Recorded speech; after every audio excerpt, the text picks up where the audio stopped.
Hospital કાંડ મામલે વધુ એક આરોપીની ધરપકડ છે। અમદાવાદ ક્રાઇમ બ્રાન્ચે ડોક્ટર સંજય પટોડિયાની ધરપકડ કરી છે। ગોતા સિલ્વર કોલેજ નજીકથી દબોચી લેવાયો છે ડોક્ટર સંજય પટોડિયાને। અત્યાર સુધીમાં 7 આરોપીની ધરપકડ થઈ ચૂકી છે। કાર્તિક પટેલ અને રાજશ્રી કોઠારી હજુ પણ ફરાર છે।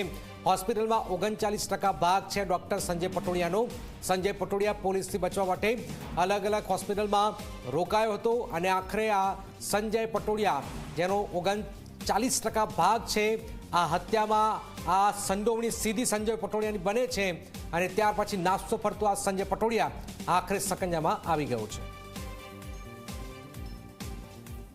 ખ્યાતિ મલ્ટી સ્પેશિયાલિટી હોસ્પિટલ સંદર્ભે વસ્ત્રાપુર પોલીસ સ્ટેશનમાં પ્રથમ 3 ગુના નોંધાયેલા અને ત્રણેય ગુનાની તપાસ પોલીસ કમિશનર શ્રી અમદાવાદ શહેરના હુકમથી ક્રાઇમ બ્રાન્ચને સોંપવામાં આવેલા હતા અને આ ગુનાની તપાસમાં અત્યાર સુધીમાં 6 આરોપી અટક કરવામાં આવેલા છે।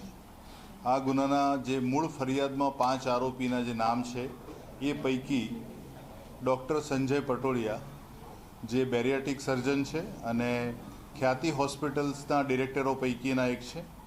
એમની આજરોજ ગોતા સિલ્વર કોલેજ પાસેથી એમની ધરપકડ કરવામાં આવેલી છે।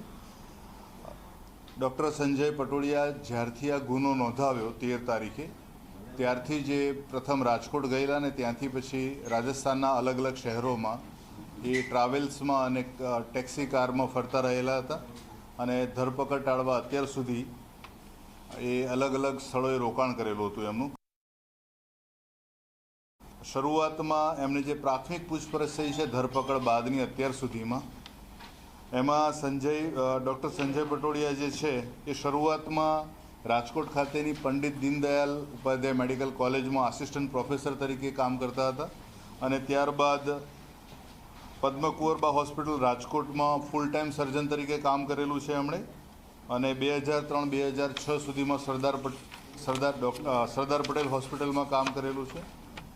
ત્યારબાદ 2012માં અમદાવાદ શહેર ખાતે ડૉક્ટર મહેન્દ્ર નરવરિયા અને ડૉક્ટર મનીષ ખેતાન સાથે ભાગીદારીમાં Ahmedabad bariatrics and cosmetic private limited નામની કંપનીની એમણે શરૂઆત કરેલી